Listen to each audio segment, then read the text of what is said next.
थायलंडमध्ये एअर इंडियाचं विमानाचं एमर्जन्सी लँडिंग करण्यात आलंय।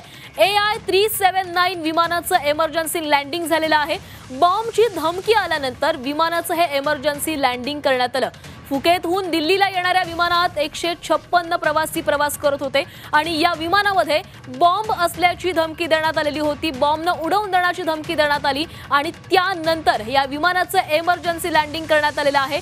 थायलंडमध्ये एअर इंडियाच्या विमानाचं हे एमर्जन्सी लँडिंग झालंय। या संदर्भात अधिक बोलत आमचे प्रतिनिधी महेश बागल आपल्या सोबत आहेत। महेश, कालच एअर इंडियाच्या विमानाचा अपघात झाला। आज एअर इंडियाच्या विमानाला धमकी देण्यात आली आणि त्यामुळे विमानाचं एमर्जन्सी लँडिंग करण्यात आलंय।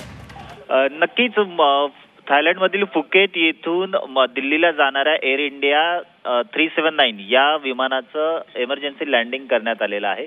स्थानिक जे विमानतळाचं प्रशासन आहे त्यांना एक निनावी फोन आला होता आणि त्याच्यामध्ये सांगण्यात आलं होतं की या विमानामध्ये बॉम्ब ठेवण्यात आलेला आहे, त्यामुळे तात्काळ हे विमानाचं एमर्जन्सी लँडिंग करण्यात आलेलं आहे। या विमानात 156 प्रवासी हे प्रवास करत होते आणि फुकेटवरून दिल्लीच्या दिशेने हे विमान जात असताना अचानक अशा प्रकारची सूचना मिळाल्यानंतर विमानतळावरील सुरक्षा यंत्रणा या सतर्क झाल्या आणि त्यांनी तात्काळ या विमानाचं एमर्जन्सी लँडिंग करवलेलं आहे।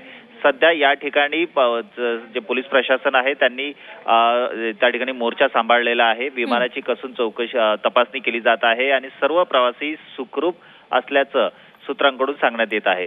दरम्यान या विमानाला विमानतळावरील सेफ बे मध्ये घेऊन नेण्यात आलेलं आहे। त्या ठिकाणी त्याची कसून तपासणी होते। डॉग स्क्वॉड तिथे ठेवण्यात आलेला आहे आणि ही जी बॉम्बची धमकी देण्यात आलेली होती ती कोणाकडून आलेली आहे आणि निव्वळ अफवा होती का याचाही शोध आता स्थानिक पोलीस प्रशासन करत आहे।